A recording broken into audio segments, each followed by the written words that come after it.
आज का ये वीडियो खास तौर पे ग्लोबी न्यूज़ के लिए है। ग्लोबी न्यूज़ के कुछ सवाल और मेरे जवाब। पहला सवाल है, क्या डीआईपी डाइट से रीनल हाइड्रोफोनोसिस ठीक हो सकता है? देखिए, पहले तो ये समझना कि इसमें क्या है कि यूरिन जो है वो किडनी में अटक जाता है और किडनी की स्वेलिंग हो जाती है।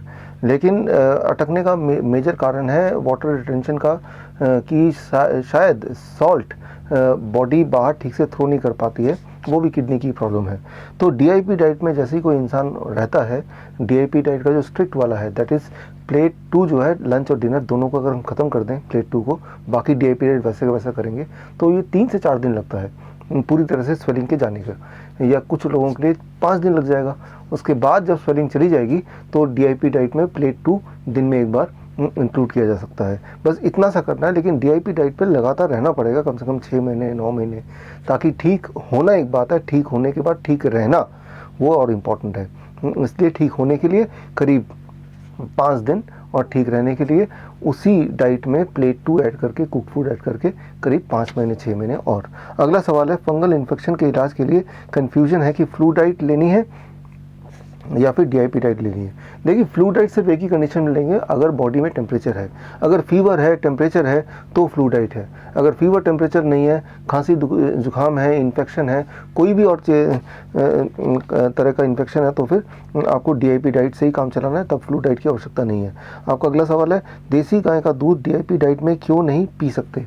देखिए, दूध चाहे देसी का हो या फॉर्मूला मिल्क हो या विदेशी हो, A2 गाय हो या A1 हो, जो भी गाय का जो भी कैटेगराइज आप करते हैं, लेकिन अल्टीमेटली उसमें क्या है कि एनिमल प्रोटीन हमें क्या अवॉइड करना, we have to avoid animal protein. क्योंकि हम में से ज़्यादातर लोगों के लिए एनिमल प्रोटीन जब हम कंज्यूम करते हैं, चाहे वो डेयरी के फॉर्म में कंज्यूम करते हैं, चाहे वो अंडे के फॉर्म में करते हैं, मीट के फॉर्म में करते हैं, तो हमारे बॉडी में ऑटो इम्यून रिस्पॉन्स किसी न किसी रूप में शुरू हो जाता है, and that causes whole lot of disease. तो इसीलिए इंपॉर्टेंट ये नहीं कि दूध प्योर है या इम्प्योर है, इंपॉर्टेंट ये कि उसमें बाय डिफ़ॉल्ट एनिमल प्रोटीन है, आफ्टर ऑल वो एनिमल से निकला है, तो उसका जो एनिमल प्रोटीन है वो हमारी इम्यूनिटी कई बार कंफ्यूज करती है and with our own protein, because हम भी एक एनिमल हैं, और तब बहुत सारी बीमारियां आ जाती है, जिसे हम ऑटो इम्यून डिजीज़ भी बोलते हैं। आपका अगला सवाल है, स्पाइनल मस्कुलर एट्रोफी टाइप 2 पर क्लियर डिटेल्स में ये बीमारी 9 ईयर्स चाइल्ड की ठीक हो सकती है या नहीं? देखिए, यहाँ पे बड़ी इंपॉर्टेंट बात है। एक तो मस्कुलर एट्रोफी है यहाँ पे, और एक मस्कुलर डिस्ट्रॉफी है। इनमें खासियत ये है कि जो नर्व्स के जो स्पाइनल कॉर्ड के जो नर्व्स के सेंसेशन है वो धीरे धीरे कमज़ोर पड़ते जाते हैं, और जैसे जैसे वो कमज़ोर पड़ेंगे, बॉडी के मसल्स पे उस बच्चे की या उस पेशेंट का जो कंट्रोल है वो धीरे धीरे जाता रहेगा, और एक टाइम आएगा जब हाथ पैर बॉडी के कंट्रोल चले जाएंगे, और ऐसे करके पेशेंट की जो स्थिति है नाजुक होती चली जाती और बिल्कुल ही ख़त्म हो जाती है। ये तो that is what is muscular atrophy. Muscular dystrophy में भी इसी तरह से होता है, यहाँ नर्व से का कनेक्शन है, डिस्ट्रॉफी में मसल से का कनेक्शन है।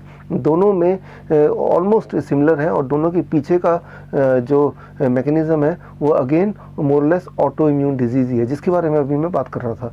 तो ऑटो इम्यून रिस्पॉन्स बॉडी का स्विच ऑफ अगर आप कर पाएँ तो डिजीज़ उसी स्टेज में वहीं अरेस्ट हो जाएगी, मतलब बच्चे की हालत और ख़राब नहीं होगी, पहली बात। और ओवरऑल अगर हम डीआईपी डाइट लेते रहते हैं तो धीरे धीरे बच्चा वापस उसी स्थिति में आ सकता है जिस स्थिति में पहले था, यानी कि दोबारा हेल्दी हो सकता है। लेकिन इसमें साल 2 साल लग सकते हैं या लगते हैं, लेकिन सबसे इम्पॉर्टेंट बात है, जो भी परिस्थिति है उससे और एग्रेवेट नहीं होगा the moment you start with the diet. अगला क्वेश्चन है, ट्रैवलिंग के समय उल्टी की समस्या से छुटकारा कैसे पाएँ? देखिए, उसके लिए आप सौंफ ले लें, और सौंफ चबाते रहना है वाइल यूर ट्रैवलिंग। हर थोड़ी देर में कितनी ज़्यादा उल्टी की समस्या उसमें निर्भर करता है, लेकिन सौंफ लेके आपको चबाते रहना है। साथ में कभी बीच में हर आधे घंटे में अदरक का छोटा टुकड़ा ले लें, उसको भी चबाते रहें। तो अदरक का टुकड़ा लेके चलें, सौंफ लेके चलें, और रुमाल में नींबू निचोड़ के उसको सूंघना है। ये छोटे नुस्खे हैं, इससे आप देखेंगे कि जो टेंडेंसी है उल्टी आने की वो काफ़ी हद तक कंट्रोल में आ सकती है। अगला सवाल है, मेरी आँखों का रेटिना में स्वेलिंग है, ब्लर विजन है, बोटॉक्स इंजेक्शन भी लगवाया था, डॉक्टर कह रहे थे कि मुझे ब्लीफरोस्पैज्म की बीमारी है, तो इसका इलाज क्या होगा? देखिए एक इम्पॉर्टेंट बात याद रखिए, नाम जो है ना बीमारियों के इतने सारे रख दिए, ढेर सारे, और इतने कॉम्प्लेक्स नाम कि उसको प्रोनाउंस भी आप नहीं कर पाएंगे। लेकिन सबसे इम्पॉर्टेंट बात इसी क्वेश्चन के दौरान आपने देखा कि किडनी में भी पानी जमा हो सकता है, और बॉडी के किसी भी ऑर्गन में पानी जमा हो सकता है, वो लंग्स भी हो सकता है, यहाँ तक कि वो आँखें भी हो सकती हैं, रेटिना भी हो सकता है। कहीं भी एक्सेस वाटर डिपॉजिट होगा तो वो वाला ऑर्गन फंक्शन कम करेगा या नहीं करेगा।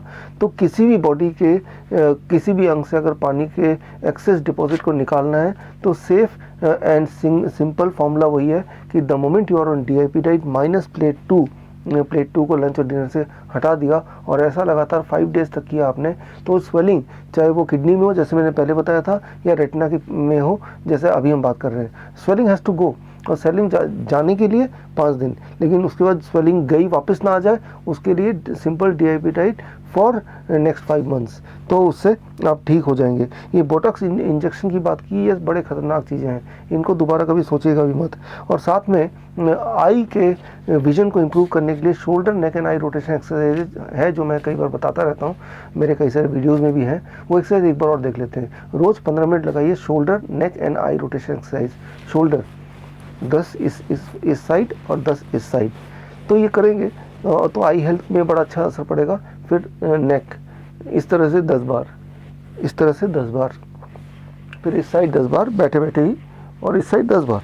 तो ये हो गया shoulder neck and I rotation में आँखों को इस तरह से आप देख रहे हैं कि ऐसे 10 बार इस तरफ एंड 10 बार दूसरी तरफ। इसमें किसी की मदद भी ले सकते हैं, कोई अपने फिंगर को इस तरह से घुमाएगा और आपको सिर्फ उसके फिंगर को फॉलो करना है, और धीरे धीरे आपकी प्रैक्टिस हो जाएगी, आप और अच्छा करने लगेंगे। इंपॉर्टेंट ये नहीं कि आप अच्छा कर पा रहे हैं कि नहीं, इंपॉर्टेंट ये कि क्या आप कर रहे हैं। रोज़ करना है 15 मिनट, 20 मिनट, कभी भी। तो ये एक्सरसाइज को अपना परमानेंट पार्ट ऑफ लाइफस्टाइल बना लीजिए। अगर आपके आई हेल्थ के बारे में आपको फिक्र है, कैटरैक्ट है, ग्लूकोमा है, चश्मा पहना हुआ है, इन सब में प्रभावशाली है, लेकिन ये exercise plus the DIP diet. आपका आखिरी सवाल है, हम कैसे कांटेक्ट करें other diabetes educator and nutritionist trained by you. यहाँ कोई लिस्ट या डिटेल अवेलेबल नहीं है। देखिए लिस्ट हम निकालते रहते हैं डायबिटीज़ एजुकेटर्स का, और हमने पिछली लिस्ट निकाली थी अक्टूबर महीने में, एक किताब रिलीज़ हुई थी मेरी, और इस किताब में हमने पूरी लिस्ट निकाली थी, और ये उनके फ़ोटो के साथ लिस्ट निकाली, आप देख पा रहे होंगे। और करीब यहाँ पे टोटल 364 डायबिटीज एजुकेटर की लिस्ट है। तो लिस्ट टाइम टू टाइम हम अपने पब्लिकेशंस में निकालते हैं, हमारी मैगजीन्स आती है हर महीने, उसमें निकालते हैं। तो ये अगर फ्री बुक चाहिए और हमारी जो मंथली मैगजीन है उसमें आप देखना चाहते हैं तो biswaroop.com biswaroop.com में जाएंगे तो ये फ्री डाउनलोड करेंगे तो ये लिस्ट मिल जाएगी। हमारे ये जो किताब आई है ये जनवरी महीने में रिलीज़ की थी। यहाँ हमने डॉक्टरों की जो लिस्ट है, हमारे कंसल्टेंट डॉक्टर हैं, चाहे वो होम्योपैथिक हैं, आयुर्वेदिक हैं, एलोपैथिक हैं, हर तरह के डॉक्टर की हमारे पास एक कंसल्टेंट्स हमारे साथ जुड़े हुए हैं। उन सब की लिस्ट भी यहाँ पे हमने उनकी डिग्रियों के साथ ये दिया है हमने। तो टाइम टू टाइम हम अपने पब्लिकेशंस में अपने और डिजिटल मैगजीन में डालते रहते हैं। तो आपको क्या करना है कि उन biswaroop.com में जाके आप देखेंगे तो हमारा डिजिटल मैगजीन जो है विश्वास, वो मिल जाएगा। तो उसके माध्यम से आप टाइम टू टाइम बहुत सारी जानकारी हासिल कर सकते हैं। या वहाँ पे एक सेक्शन है biswaroop.com में फ्री ई बुक, उसमें हमारी जो लेटेस्ट पब्लिकेशन है, बुक्स हैं, वो फ्री डाउनलोड मिलेगी और उसमें ये सारे के इन्फॉर्मेशन रहेंगे। इसके